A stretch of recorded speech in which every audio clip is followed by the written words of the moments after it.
tardes a todos, ¿me escuchan? Se escucha pero con eco, profe.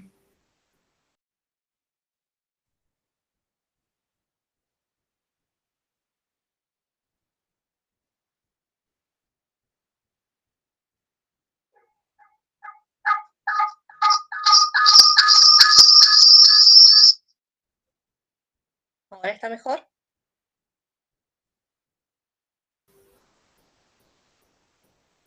Sí, profe. Bueno, bárbaro.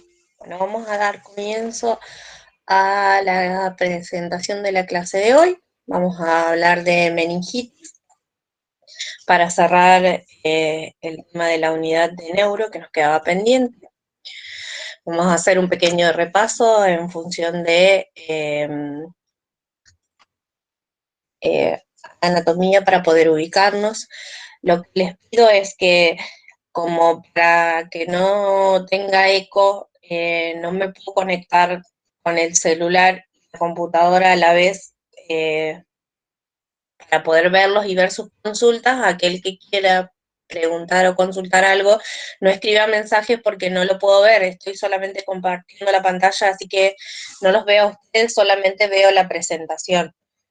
Así que cualquier duda o consulta, habiliten sus micrófonos y hagan la intervención mientras estamos desarrollando la clase. Bueno, como les decía, vamos a hacer un pequeño repaso de anatomía. El sistema nervioso central está recubierto por 3 membranas de tejido conectivo, perdón, de tejido conjuntivo, que son las meninges. Ya lo vimos también en la clase anterior. Profe, Sí. discúlpame que te interrumpa. ¿Usted está presentando algún power? Porque no, yo no veo nada. ¿No ven la pantalla compartida? Yo sí veo. Yo sí lo veo. Yo sí lo veo. Se ve bien. No, yo no lo veo, no sé por qué. No sabría decirte entonces cuál es el inconveniente. Ahí está, profe. Gracias. Bueno, entonces, como decíamos, bueno, existen 3 membranas de tejido conjuntivo, la dura madre, que es la lámina más externa, la aracnoides, que es la lámina que se encuentra debajo de la dura madre, y la pía madre, que se encuentra sobre la superficie del sistema nervioso central. La dura madre es la meninge más externa, es dura, fibrosa, de características brillantes, envuelve completamente el neuroeje desde la bóveda craneana hasta el conducto sacro. La dura madre espinal encierra por completo la médula espinal, por arriba se adhiere al agujero occipital y por abajo termina a nivel de las vértebras sacras, formando un embudo que se conoce como el cono dural. Está separada de las paredes del conducto vertebral por el espacio epidural, está lleno de grasa y recorrido por arteriolas y plexos venosos. La aracnoides es la capa meningea intermedia. No me voy a detener demasiado en todo esto porque me supongo que todo esto lo han dado arduamente en esa materia tan linda que ustedes se aman de primer año, que es anatomía y fisiología. Así que hacemos un repaso bastante rápido. La meninge intermedia es una membrana transparente que cubre el encéfalo laxamente y no se introduce en las circunvoluciones cerebrales. Está separada de la dura madre por un espacio virtual, es decir, que no existe, que se llama espacio subdural. Este espacio virtual, así como el espacio virtual pleural, o la pleura que tenemos a nivel pulmonar, es muy importante que lo tengamos en cuenta porque muchas veces, y lo vamos a ver más adelante en las próximas diapositivas, en ese espacio se acumulan o se condensan determinadas secreciones cuando se producen lesiones, por ejemplo, hay acumulación de sangre o en presencia de alguna infección, hay acumulación de líquido seroso o purulento, que hace real ese espacio virtual que llamamos espacio subdural. La pía madre es una membrana delgada que está adherida al neuroeje y contiene gran cantidad de pequeños vasos sanguíneos y vasos linfáticos que están unidos íntimamente a la superficie cerebral. En su porción espinal forma tabiques dentados que están ubicados o están conformados en forma de festón de como ondas llamadas ligamentos dentados. Entre el aracnoides y la pía madre está el espacio subaracnoideo que contiene líquido cefalorraquídeo y que parece atravesado por un gran número de pinos o tubéculos. La meningitis es un tipo de infección del sistema nervioso central. Existen dos grandes grupos que a los que podemos arribar, los que afectan principalmente a las meninges y los que están confinados principalmente en el parénquima o en el encéfalo, que conocemos como encefalitis. Los factores de riesgo para adquirir o para contraer meningitis son, sobre todo, aquellos pacientes mayores, añosos, mayores de 60 años, o los chiquitos, los pacientes pediátricos menores de 5 años, la diabetes, la insuficiencia renal o suprarrenal, las afecciones de la hormona tiroidea, la inmunosupresión y los agentes patógenos del VIH, la esplenectomía y las enfermedades de las células falciformes, el tipo de estructura en la que convive un grupo, como por ejemplo el hacinamiento, el alcoholismo y la cirrosis, la exposición reciente a otros pacientes con meningitis en algunos tipos de casos, con o sin profilaxis, una infección contigua, como por ejemplo la meningitis, algún tipo de infecciones dentales, que hacen que ese microbio o microorganismo se introduzca dentro de las meninges y las infecte. Algún defecto dural, como por ejemplo algún tipo de traumatismo, una cirugía o algún defecto congénito, y la endocarditis bacteriana, que también puede conllevar, digamos, el riesgo de contraer meningitis. La meningitis bacteriana se define como la inflamación de los leptomeninges y el líquido cefalorraquídeo producido por la presencia de bacterias, sea cual sea su género o especie. En este proceso inflamatorio también se ve afectado el epitelio ependimario y la zona ventricular. Puede ser del tipo aguda, menos de 24 horas, por microorganismos patógenos con una invasión de neutrófilos en el líquido cefalorraquídeo, o puede ser una meningitis subaguda, o crónica, mayor a 7 días por microorganismos como, por ejemplo, la tuberculosis, la sífilis, la brucelosis, que son espiroquetas que hacen la invasión linfocitaria en el líquido cefalorraquídeo. La meningitis bacteriana aguda o patógena denota una causa bacteriana. Se caracteriza por un inicio agudo de los síntomas meningios. Depende de la causa bacteriana específica, puede ser llamado, por ejemplo, meningitis neumocóxica o meningitis por Haemophilus influenza o meningitis estafilocóxica o meningocóxica, dependiendo cuál es la bacteria que desarrolla la infección. ¿Cuál es la epidemiología? La meningitis bacteriana es la forma más frecuente de infección intracraneana purulenta. Recuerda que 2 o 3 diapositivas más atrás hablábamos de la infección de las meninges y de la infección del encéfalo propiamente o encefalitis. Bueno, la meningitis es la más habitual o la cual nos vamos a encontrar más comúnmente. La epidemiología de la meningitis bacteriana refleja una disminución impresionante de la incidencia de meningitis por hemófilos influenza y una disminución menor en los casos de Neisseria meningitidis a consecuencia de la vacunación o la inclusión dentro del esquema obligatorio de vacunación de los planes incluidos para atacar estos microorganismos.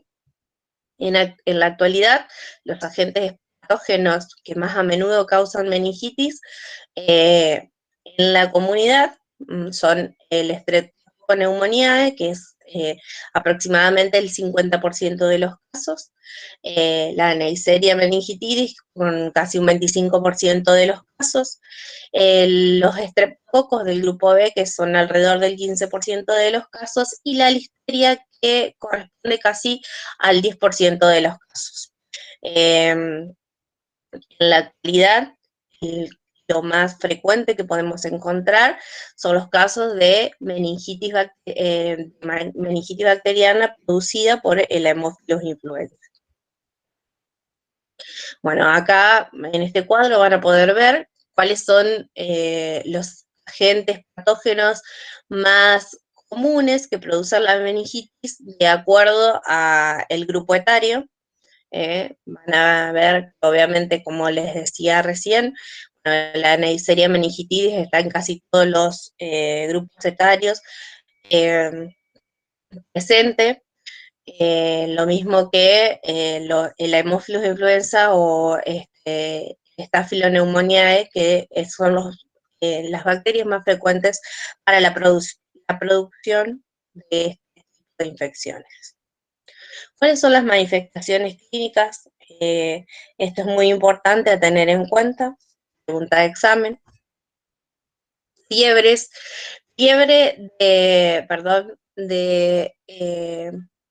con altas temperaturas. ¿Es lo mismo decir fiebre que decir hipertermia? No, profe.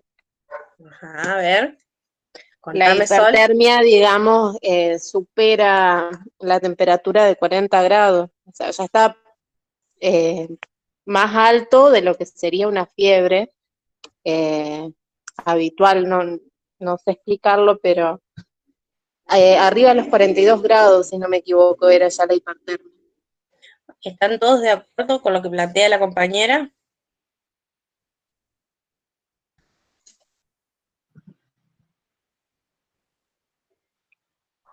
No sabe, no contesta. Sí. Sí, ¿Es lo profe. mismo de decir hipertermia que decir fiebre?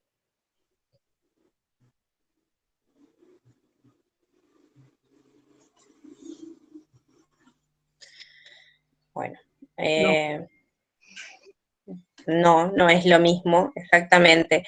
Y en realidad, cuando hablamos de hipertermia, hablamos de un aumento de la temperatura corporal por encima de los valores basales que maneja la persona. Cuando hablamos de fiebre, hablamos de un síndrome. ¿Qué es un síndrome? Es un conjunto de signos y síntomas que se producen y que dentro de ese conjunto de signos y síntomas está incluido la hipertermia. El síndrome febril o la fiebre propiamente es un conjunto de signos y síntomas que incluye la hipertermia. Entonces, cuando hablamos de las manifestaciones clínicas de la meningitis, hablamos del síndrome febril que se encuentra presente con registros de hipertermia con temperaturas muy altas, donde sobre todo en los niños pequeños puede llegar a generar episodios convulsivos.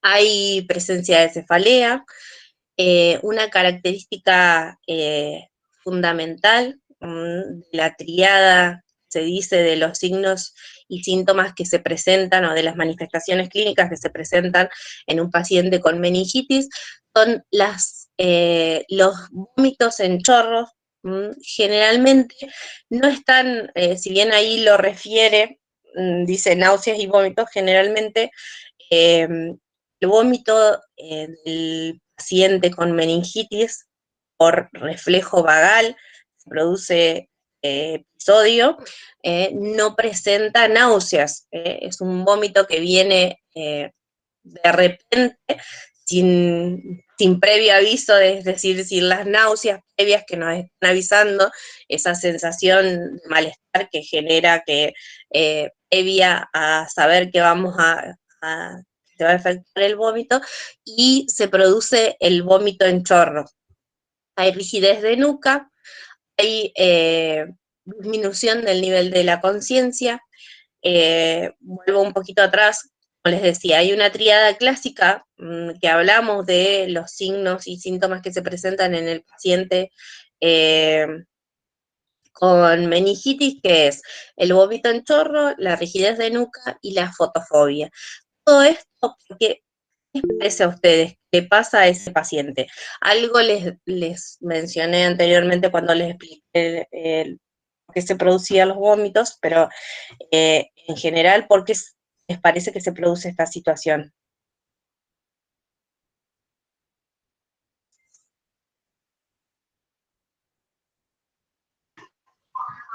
Porque es un reflejo, o sea, es como son síntomas reflejos de la meninge. Sí, ajá, pero ¿qué pasa con esa meninge? ¿Qué se genera ese síntoma reflejo? Está inflamada. Exactamente, muy bien. Está inflamada la meninge, eso tiene una mayor estimulación o más alta estimulación o más alta sensibilidad y genera estos reflejos vasovagales. Pero como les decía, hay disminución del nivel de conciencia, escalofríos, el signo de Kerning-Brudzinski, que son unos signos nerviosos que se hacen en el paciente que se encuentra totalmente en decúbito.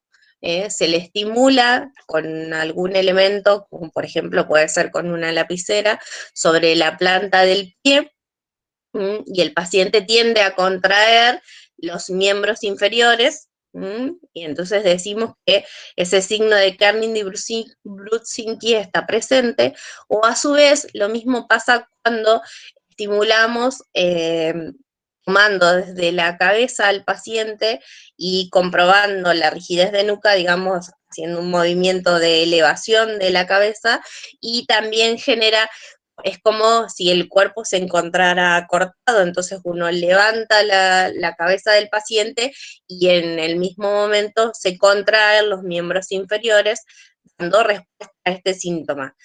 Todo exactamente por el mismo proceso de inflamación de las meninges que hace que se produzca la presencia de estos signos. Hay alteraciones de la función mental o del nivel de conciencia, como lo decía anteriormente. Ahí más o menos explica con un... si lo ven en las figuras de abajo, explica los signos de irritación meningia y la evaluación del signo de Brudzinski. Bueno, ¿cómo realizamos el diagnóstico de la meningitis? Cuando tenemos una sospecha de meningitis bacteriana, lo primero que se realiza es un tratamiento antibiótico empírico y un cultivo inmediato. Generalmente no solo se hace un cultivo de sangre como se refleja ahí, sino que también se toma una muestra de líquido cefalorraquídeo, y muchas veces se hacen estudios neuroimagenológicos, como dice ahí, como la tomografía o la resonancia, antes de la punción, pero esto generalmente no ayuda a resolver o diagnosticar rápidamente, sino que el diagnóstico está dado por la clínica, los signos anteriores que les mencioné, y por el cultivo de el líquido cefalorraquídeo, que se extrae a través de la punción lumbar. Generalmente, la punción lumbar se realiza sin ningún tipo de estudio previo, exceptando las personas que están inmunocomprometidas, que no tienen antecedentes recientes de ningún traumatismo, cuando hay un nivel normal de conciencia y cuando no hay, perdón, ningún signo de edema o déficit neurológico focal. Eso, digamos, es lo que no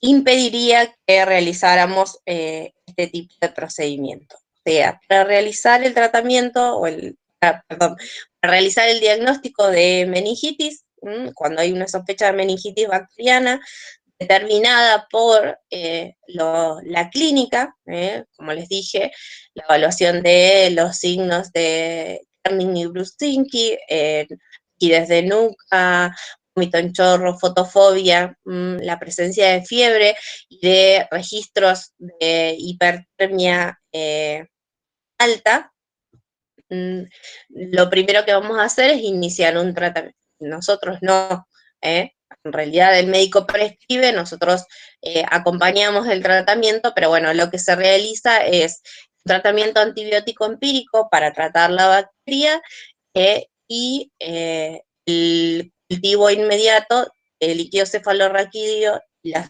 muestras sanguíneas para poder corroborar que el tratamiento que estamos realizando es el adecuado. La antibiótico-terapia inicial, unas pocas horas antes de realizar la punción lumbar, no va a alterar esta punción de manera significativa.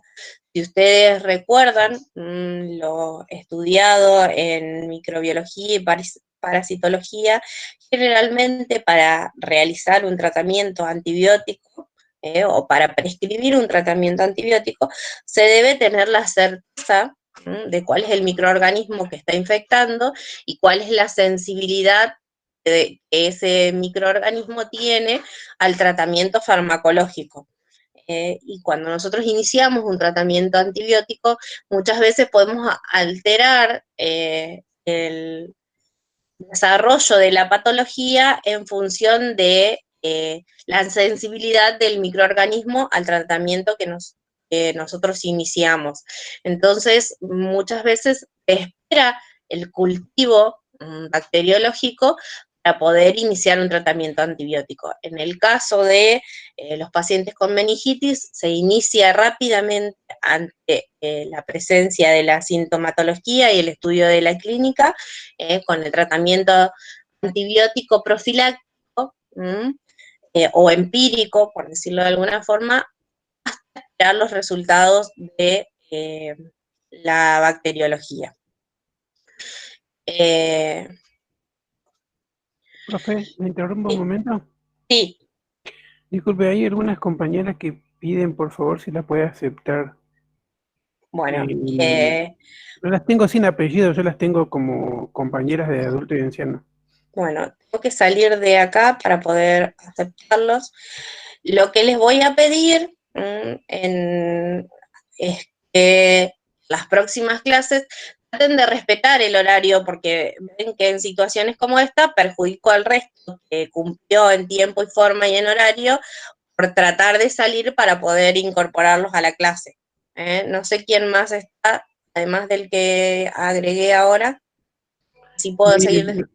Yo tengo a Lorena, Dayana y a ver, Lorena, Dayana, Joana. No las veo para poder agregarlas. No tengo como apellido, yo tengo Lorena Fármaco, Dayana Adulto y Anciano. Y Ahí les avisé, profe, ya están entrando. Pasa que se esperan un tiempo, después ya se les sale la solicitud, por eso. Ahí está. Perdón, profe. No, está bien. Bueno, sigo con la clase. No sé si hay alguien más que... Profe, Sí. ¿Vio cuando usted pone compartir la pantalla? Sí. Vio que abajo hay un cuadrito que dice compartir y al lado dice ocultar.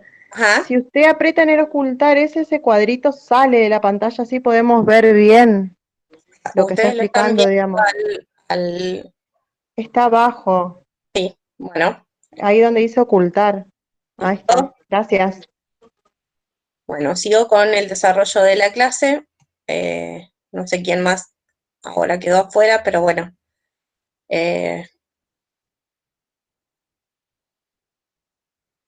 Bueno, como les decía, los estudios neuroimaginológicos que podemos tener, generalmente lo que se estudia o lo que se busca con este tipo de estudios es ver áreas de edema o isquemia presentes en función de la patología o de complicación de la patología. Lo que se realiza es o una resonancia magnética o una tomografía. La resonancia siempre es la de elección, ya que su definición en función de demostrar la presencia de edema o de áreas de isquemia es superior a las imágenes que pueda brindarnos una tomografía. En los pacientes que presentan meningitis bacteriana, generalmente cuando se les administra solución de contraste de gadolínio, produce un refuerzo meningio difuso que puede no ser un diagnóstico o no acompañar al diagnóstico de meningitis. Uno lo puede interpretar como que el paciente tiene una meningitis, pero está dado en realidad por la solución de contraste y no por la clínica de la patología. Bueno, el tratamiento antimicrobiano empírico que se realiza, ustedes dirán, ¿para qué me está hablando de tanta farmacología y de tanta clínica? Y lo que yo voy a desarrollar es el cuidado del paciente con una afección infectológica como es la meningitis. Es muy importante que nosotros tengamos en cuenta todo esto previo para poder acompañar el tratamiento, para poder identificar la patología de nuestros pacientes y para poder planificar nuestros cuidados. Eso estamos reforzando sobre todo en estas características previas que tenemos que tener en cuenta. La meningitis bacteriana es una urgencia médica y, como les decía, se inicia el tratamiento antibiótico empírico sin el conocimiento de la definición del microorganismo que está produciendo la infección, pero lo importante que es desarrollar este tratamiento es para disminuir todos los factores que vimos anteriormente que produce la inflamación de las meninges por la infección y disminuir toda la sintomatología por la estimulación de esa inflamación meningia en nuestros pacientes. Bueno, como lo hablamos anteriormente, el Streptococcus pneumoniae y la Neisseria meningitis son los microorganismos que con mayor frecuencia producen meningitis extrahospitalarias. El tratamiento empírico que se hace es, primero, un tratamiento con corticoides. ¿Para qué creen ustedes que vamos a utilizar los corticoides en estos pacientes? Para desinflamar. Exactamente, bien ahí. Así da gusto dar clases.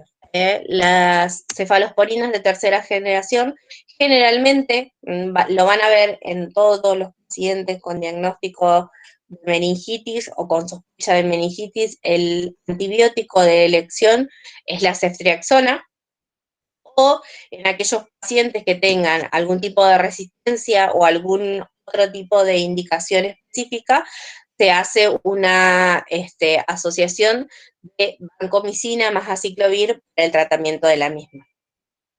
Puede ser que este tipo de infección del sistema nervioso central ay,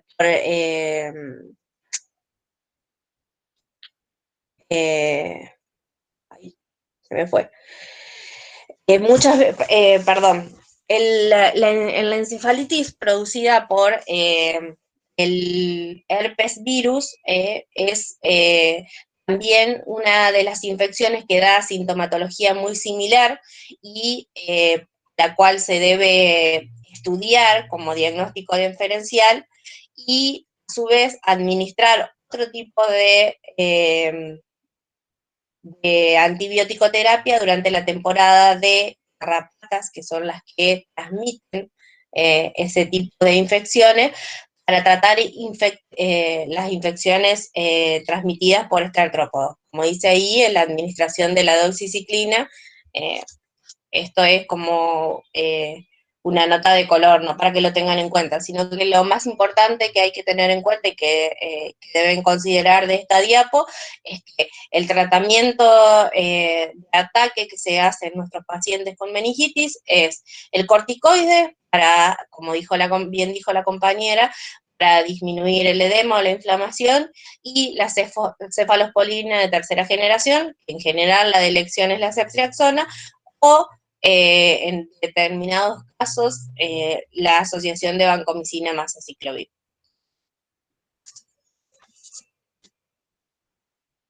Bueno, las meningitis intrahospitalarias, sobre todo se dan en los casos en los que se realizan cirugías que atañen al sistema nervioso central y tras este tipo de intervenciones neuroquirúrgicas se producen las infecciones.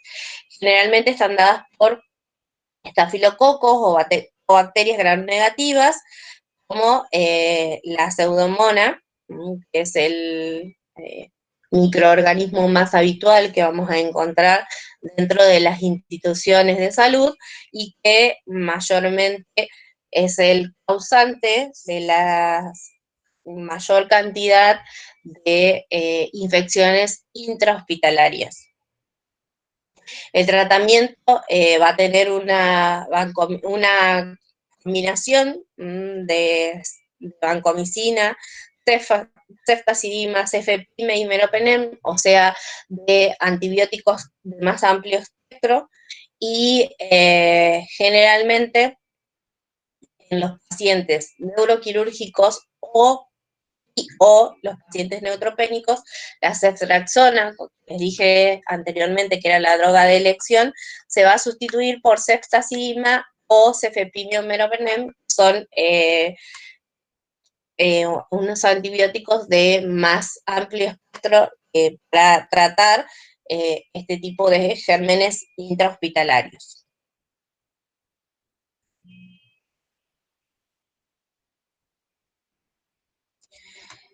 La meningitis es uno de las principales causantes de la hipertensión intracraniana. Eso se la considera como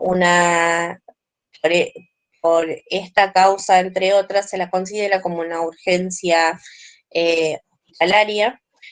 Debemos tratar urgentemente esta hipertensión intracraneal. ¿Cómo la vamos a tratar? Elevando la cabecera del paciente entre 35 y 45 grados. Como les dije en la clase anterior, generalmente para disminuir la hipertensión endocraniana se utiliza la hiperventilación del paciente. Muchas veces este tipo de accionar hay que evaluarlo riesgo-beneficio en función de qué pasaba con la hiperventilación.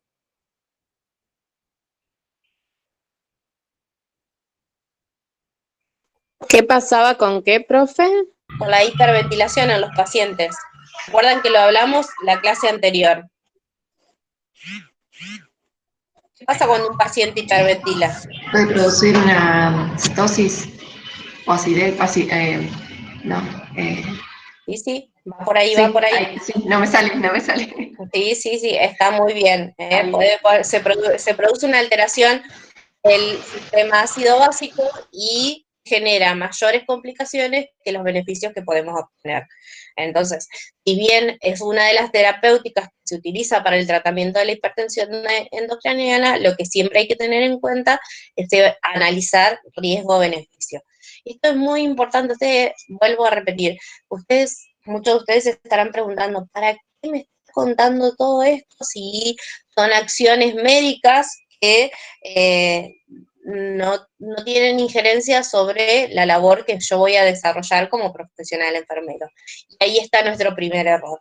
Nosotros conocemos todo este tratamiento, si bien no lo vamos a prescribir al tratamiento, pero por ejemplo, si nosotros sabemos que nuestro paciente está con una hipertensión endocraniana, elevar la cabecera del paciente a 35 o 45 grados, no necesitamos una prescripción médica para realizarlo. Sabemos que es una acción que la debemos realizar para favorecer o para disminuir el retorno venoso y el aumento de la presión intracraneana, para favorecer el retorno venoso y disminuir la presión intracraneana, disminuyendo el edema.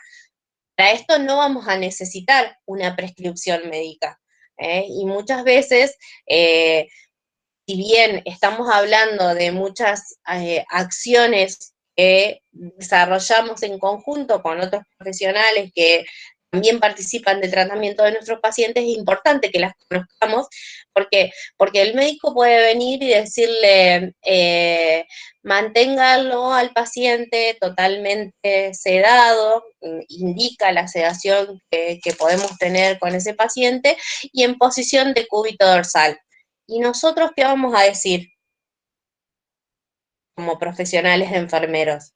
Sabemos que hay una inflamación de las meninges, sabemos que hay un aumento de la producción de líquido cefalorraquídeo y un aumento de la producción de líquidos intracraneanos por el efecto de la inflamación que genera este proceso infeccioso que el paciente está transcurriendo. Entonces nosotros, profesionales enfermeros que tenemos el conocimiento, ¿qué vamos a decir a esa prescripción o a esa indicación médica? Y en ese caso manifestar que no sería el adecuado accionar, digamos. Exactamente, que lo mejor es que el paciente tenga su cabecera elevada a entre 35 y 45 grados para favorecer la disminución del edema cerebral y a su vez de la hipertensión intracraneal, que va a ayudar a mejorar la situación del paciente.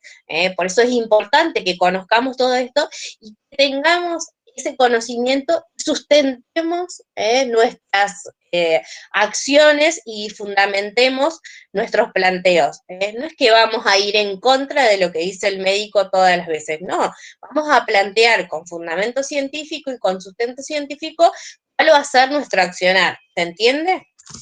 Por eso es muy importante que conozcamos cuál es el manejo. O muchas veces el médico, en función de que ve un montón de pacientes y por ahí alguna cuestión se le puede olvidar, nosotros como profesionales enfermeros y como participantes de un equipo interdisciplinario también vamos a apoyar y apuntar a decirle, doctor, ¿no le parece que para favorecer la disminución de la hipertensión endocraniana del paciente podamos mejorar la postura de ese paciente y de la cabecera del paciente? Y lo planteamos desde nuestro lugar y desde el fundamento científico que tenemos. A su vez puede también suceder que el médico se olvide de la indicación de un diurético osmótico como es el manitol, que también ayuda a disminuir la presión intracraneana, y nosotros también vamos a aportar, si bien no vamos a hacer la prescripción de la medicación, ni vamos a actuar administrando fármacos que no están prescriptos, pero sí podemos hacerle la consulta o darle nuestra opinión en función de lo que conocemos y del sustento científico que tenemos. ¿Se entiende? Sí, profe. No es que vamos a ir en contra ni que vamos a cuestionar siempre el accionar del resto de los profesionales que trabajan en el equipo interdisciplinario conjuntamente con nosotros, sino que con el sustento científico vamos a justificar nuestro accionar y vamos a fundamentar el tratamiento que le estamos brindando a nuestro sujeto de cuidado, que es lo más importante. Como dice ahí, en general es muy importante que los pacientes con hipertensión endocraniana estén monitorizados dentro de una unidad de cuidados intensivos con un cuidado más intensivo, valga la redundancia, o un monitoreo más de cerca. Pero muchas veces pasa que con solo signos de hipertensión endocraniana el paciente no es trasladado a la unidad de cuidados intensivos y sí lo tenemos en una sala de internación común y nosotros debemos conocer lo que debemos observar y cómo debemos accionar en tal caso. La medición exacta de la presión intracraneal se realiza a través de un dispositivo, que es un catéter, que se coloca a través de,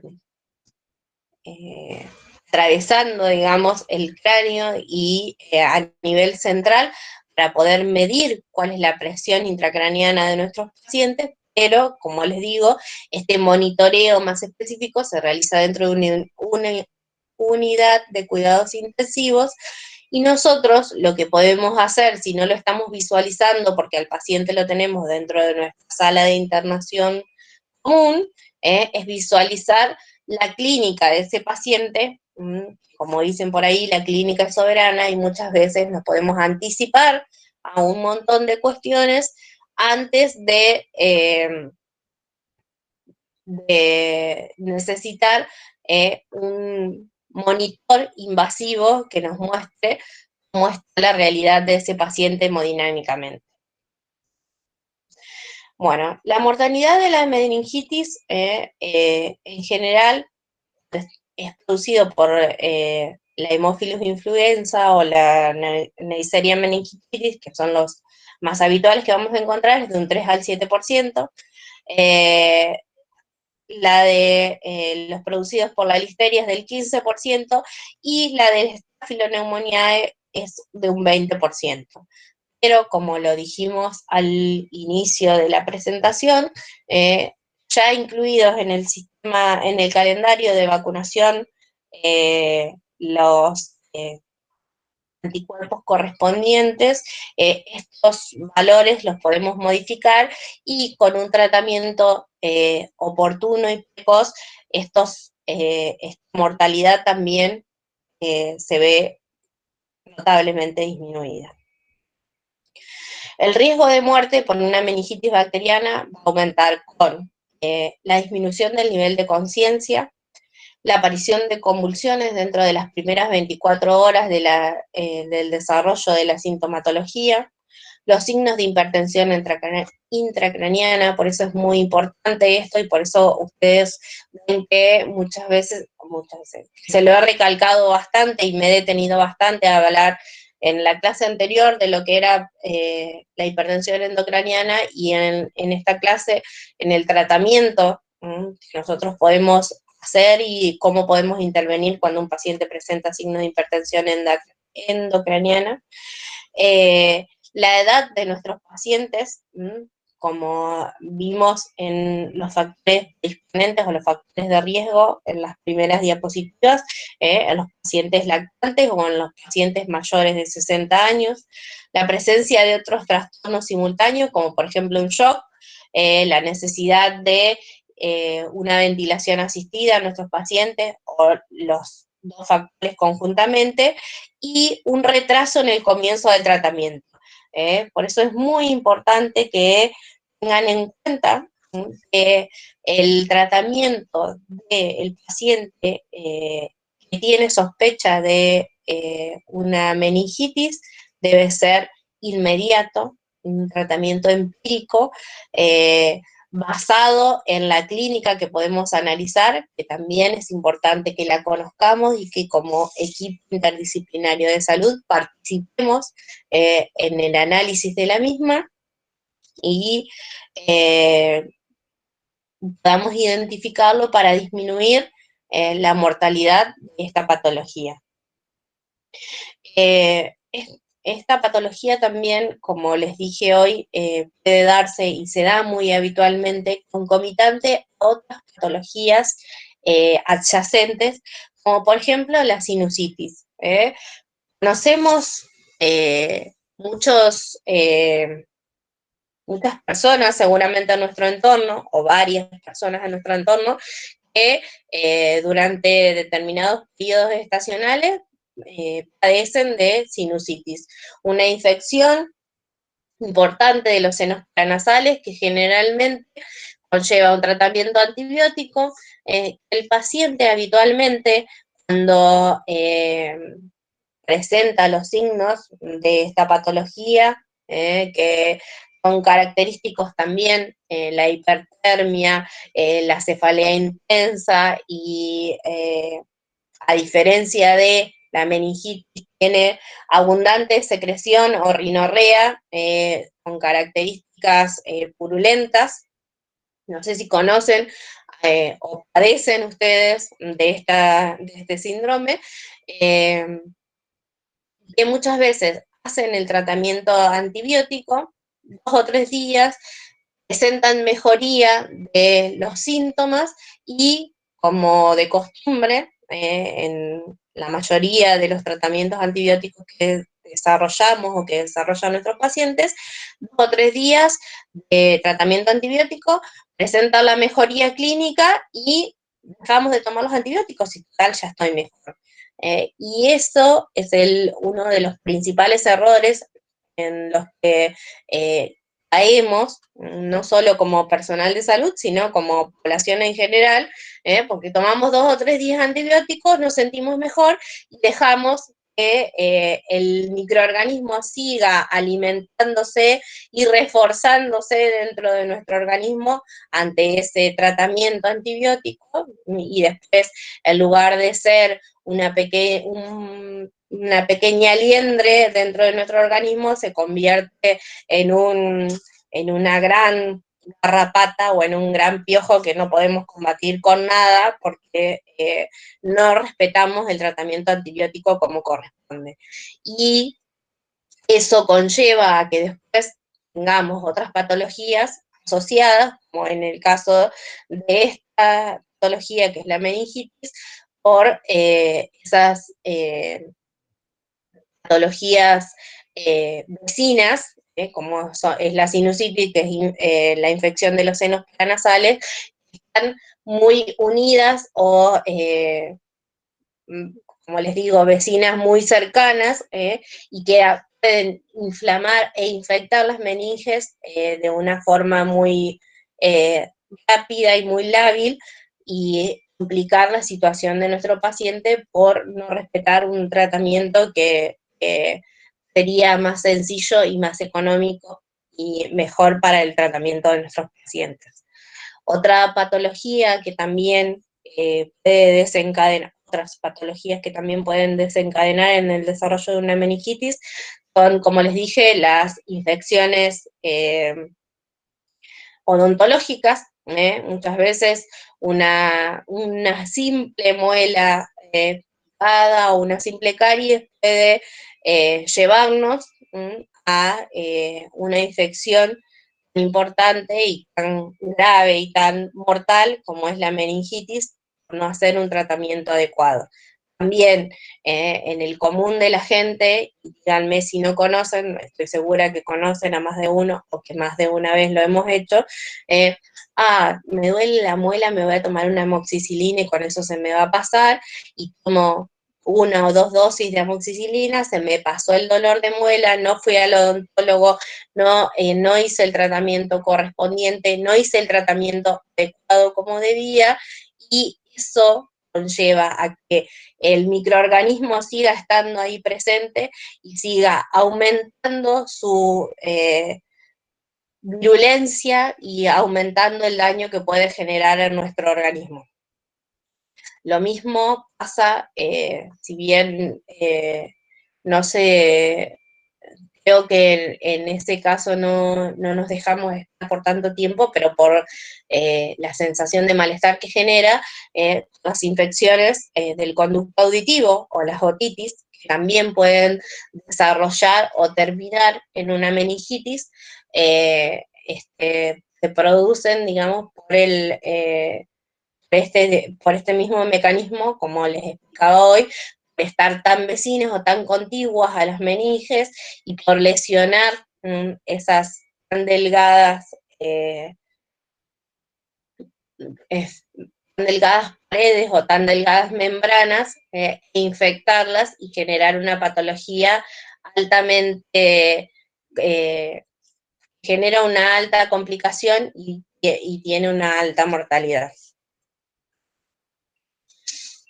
Bueno, en general, esta patología tratada a tiempo reduce el nivel de mortalidad y el 25% de los pacientes que han padecido meningitis y han restituido su estado de salud poseen algún tipo de secuelas, del tipo grave a moderado, aunque esta incidencia va a variar, entre otras cosas, dependiendo del agente infeccioso que la causó. Las secuelas más frecuentes consisten en la disminución de la capacidad intelectual. Ahora entiendo muchas veces, no, mentira, era un chiste malo que iba a hacer, pero déjenlo ahí nomás. Alteraciones en la memoria, trastornos en la motricidad, puede producirse hipoacusia y síndromes vertiginosos o de mareos en nuestros pacientes más habitualmente, y en casos más graves puede generar crisis epilépticas que se producen o se sostienen en el tiempo luego de haber padecido este tipo de infecciones. O sea que ustedes se darán cuenta cuál es la incidencia que tiene esta patología y lo importante de que la conozcamos, que identifiquemos la clínica, que tratemos esa sintomatología y de que actuemos lo más prontamente posible dentro de nuestras posibilidades y trabajando conjuntamente con el equipo interdisciplinario para prevenir, digamos, complicaciones mayores en nuestros pacientes. Bueno, hay otros tipos de meningitis. Hablamos hasta ahora de la meningitis bacteriana, que es la que más frecuentemente encontramos, es la que más habitualmente vamos a ver en nuestras instituciones de salud, pero a su vez también hay otro tipo de meningitis que podemos encontrar, como por ejemplo la meningitis tuberculosa. Es una forma grave y se representa entre el 5 al 10% de las formas extrapulmonares. Generalmente está dada a los pacientes que están inmunocomprometidos y sobre todo es la meningitis característica de los pacientes VIH. Muchas veces el paciente VIH no tiene conocimiento de su patología de base y debuta con una meningitis específica tuberculosa y con eso, tratando esa patología, descubre cuál es su otra patología de base. El agente etiológico es el Mycobacterium tuberculosis, llega al sistema nervioso central a través de la vía hematógena, y el cuadro clínico es similar a los desarrollados anteriormente, con la meningitis bacteriana, y además agrega, puede haber casos de hemiplegia, parálisis de los pares craneales, 3, 4, 6 y 7, puede haber presencia de convulsiones y comas, si bien en la meningitis bacteriana también puede darse la presencia de convulsiones, ya sea por la hipertermia o por el gran grado de inflamación que se produce de las meninges, pero en esta generalmente es característico encontrar en estos pacientes esta sintomatología.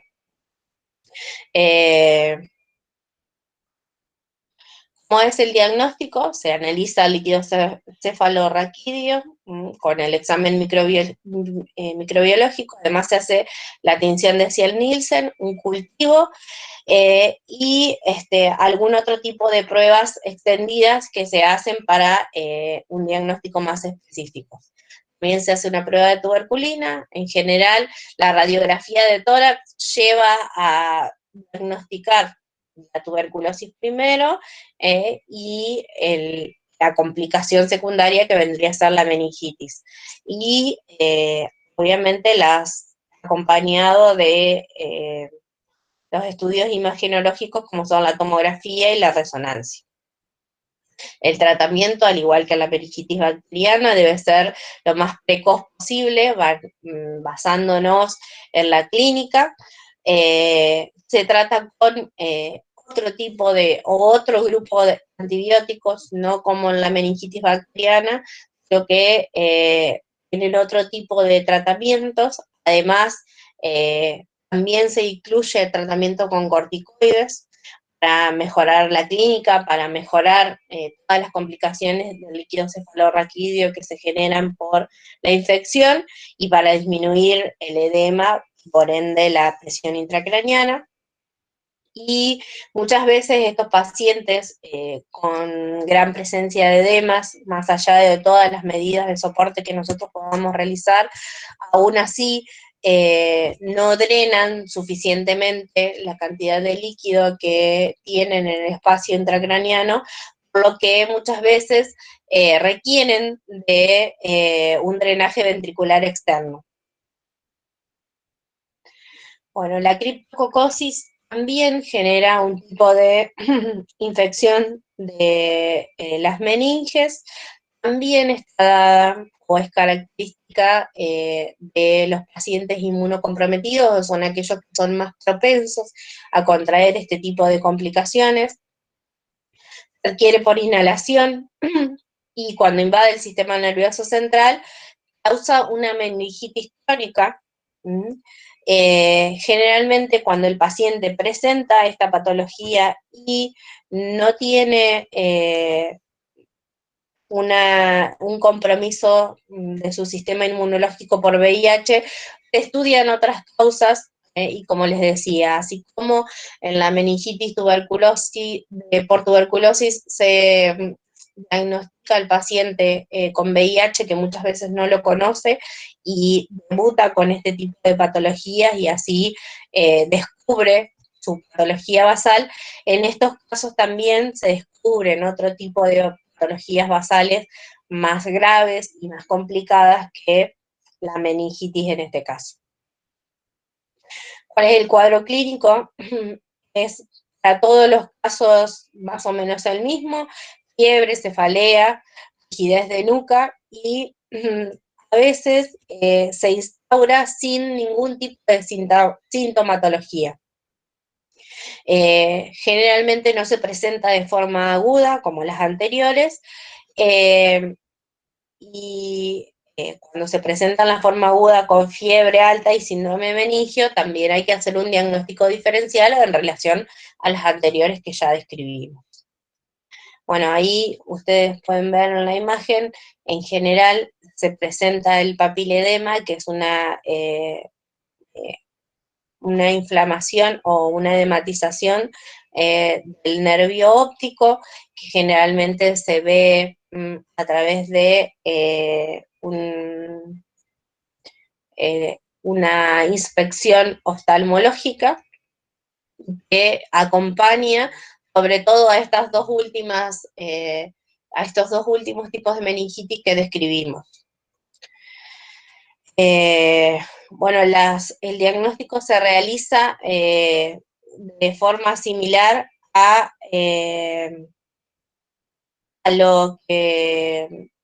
las anteriores.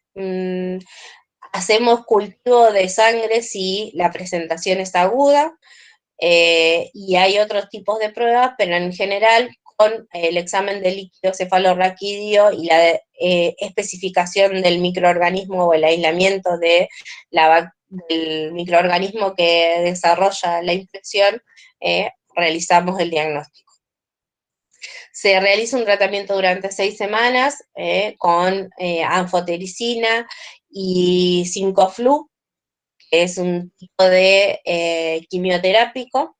Si no es posible la utilización de la fluorocicina o el 5-FLU, aumenta la dosis de anfotericina. Y otra opción menos eficaz, pero que el paciente en general, por su situación de inmunocompromiso, lo tolera mejor, es un antimicótico específico como el fluconazol. Bueno, también existen meningitis virales que se deben a procesos inflamatorios. Es una enfermedad benigna en contraposición a lo que hablamos hasta el momento de las meningitis bacterianas, que requieren de un tratamiento urgente e inmediato. Este tipo de meningitis tiene una relación directa con la edad, están generalmente ocasionadas por microorganismos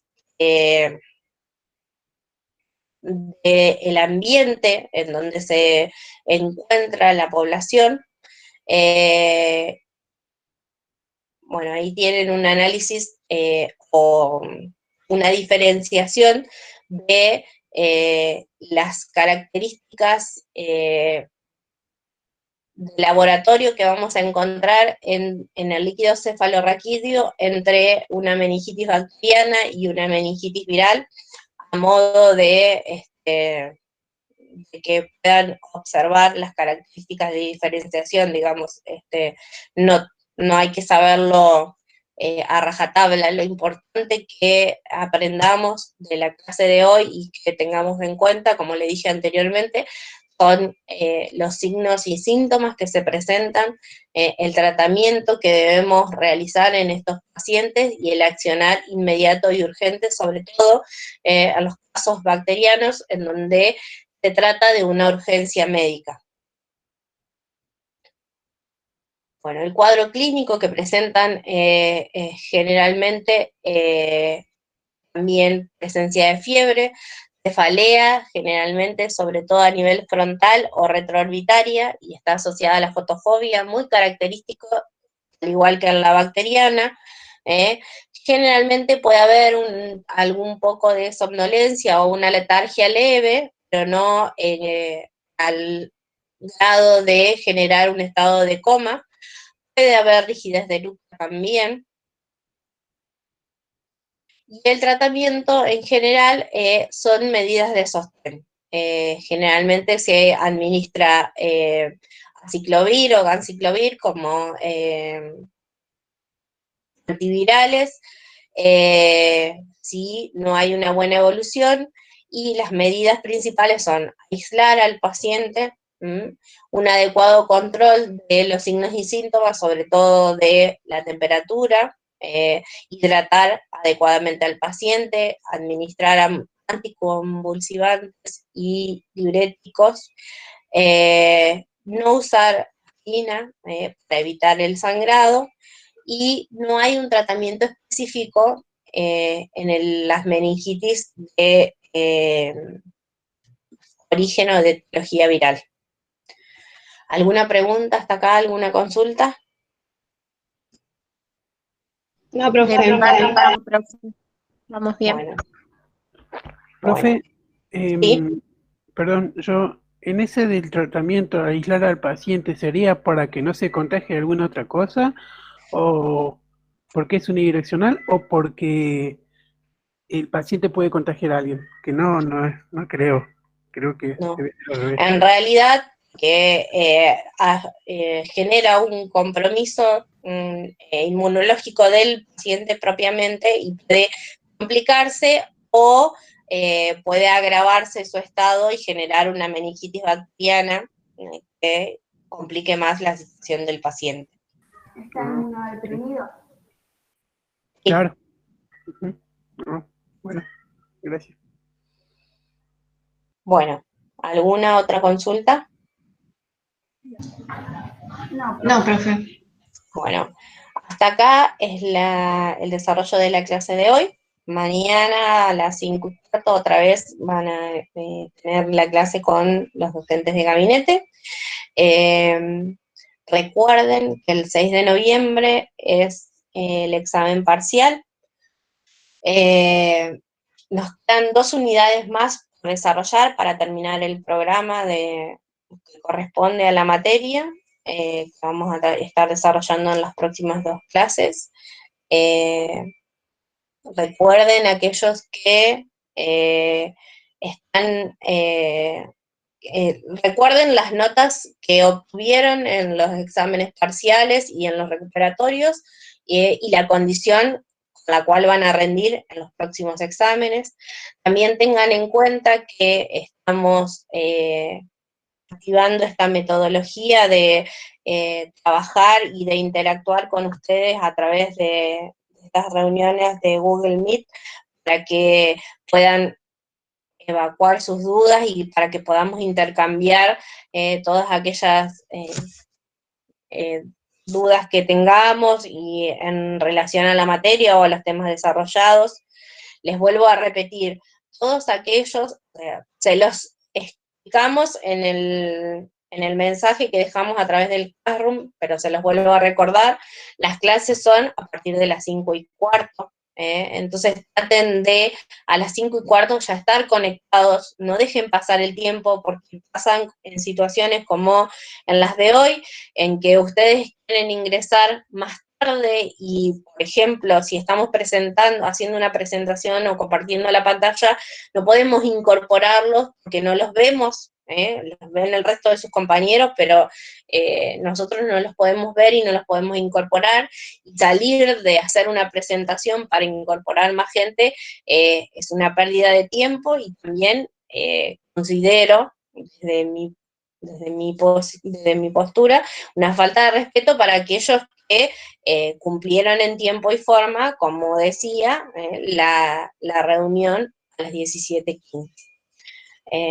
Bueno, no sé si alguien quiere preguntar algo en función de esto que dijimos, si no, nos encontramos en la próxima clase.